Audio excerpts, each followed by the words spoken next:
Hey guys, welcome back to my channel Mishtu গো। তো তোমাদের সাথে আজকে আবার একটি শর্ট ব্লগ শেয়ার করছি। তো এটা হচ্ছে শিলিগুড়ি আসার পর আমরা প্ল্যান করি যে সবাই মিলে দেখা করব। এখানে আমি ওদেরকে সত্য রেখেছিলাম যে সেই কলেজ লাইফে আমরা যেইভাবে সবকিছু আড্ডা মারতাম, যে স্ট্রিট ফুড গুলো খেতাম, সেগুলো আজকে সব ট্রাই করবো। চলে এসেছি প্রথমে এই ফুচকা কাকুটাকে জ্বালাতে।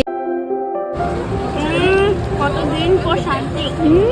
এই প্রথমেই বলে দিয়েছি তোমাকে, কিন্তু আজকে আমরা আবার জ্বালাবো আগের মতো। তারপর এখান থেকে ফুচকা খেয়ে আমরা চলে যাই এই জুস কর্নারে। এইসব জায়গাতে আমরা আগে অনেক অনেক অনেক আড্ডা মারতাম। তো এখানে খুব গরম পড়েছিল, তো তার জন্য আমরা ওয়াটারমেলন জুস, ওইদিকে ম্যাঙ্গো জুস, আর দিদিভাই নিয়েছিল হচ্ছে পাইনাপেল জুস। তো আমরা এখান থেকে জুস খেয়ে চলে যাই হচ্ছে মোমো খেতে। দোকানগুলো আগে ছিল না, বাট এগুলো আগে অন্য একটা দোকান ছিল। তো ওইখানে এখন নতুন দোকান খুলেছে, তো আমরা ওখানেই ট্রাই করতে আসলাম। আমরা একটা প্লেট চিকেন মোমো নিলাম, সবাই মিলে খেলাম। তারপর এখানে কিছু আড্ডা মারলাম, গল্প করলাম। তো ওরা অনেক সিরিয়াস গল্পতে ঢুকে গেছিল। তারপর আমরা আবার সবাই চলে আসলাম এখানে টুকটাক বাজার করতে। আগে যখন কলেজে পড়তাম এখান থেকে টুকটাক জিনিস নিয়ে যেতাম বাড়িতে। তারপর যেটা লাস্ট আমরা খেয়ে ফিনিশ করলাম সেটা হচ্ছে এই কাবাবটা। এই দোকানে কাবাবটা ভীষণ টেস্টি। প্রথমে একটা জিনিস তোমাদেরকে স্কিপ করে গেছিলাম, যেটা ফার্স্টেই হচ্ছে যে আমি চিকেন পকোড়াটা ট্রাই করেছিলাম, ওটার আর ভিডিও তোলা হয়নি। চলে আসি আমি দিদিভার ক্যাফে থেকে। যখন বাড়ি চলে আসি তখন ছোট ছোট কিউটি গুলো আমাদের জন্য অপেক্ষা ছিল, তো ওদেরকে আমরা বিস্কিট দিয়ে ঘরে চলে আসি। এই ছিল আমার হচ্ছে শর্ট ব্লগটা। তোমাদের সাথে আমি খুব জলদি বড় ব্লগও নিয়ে আসবো।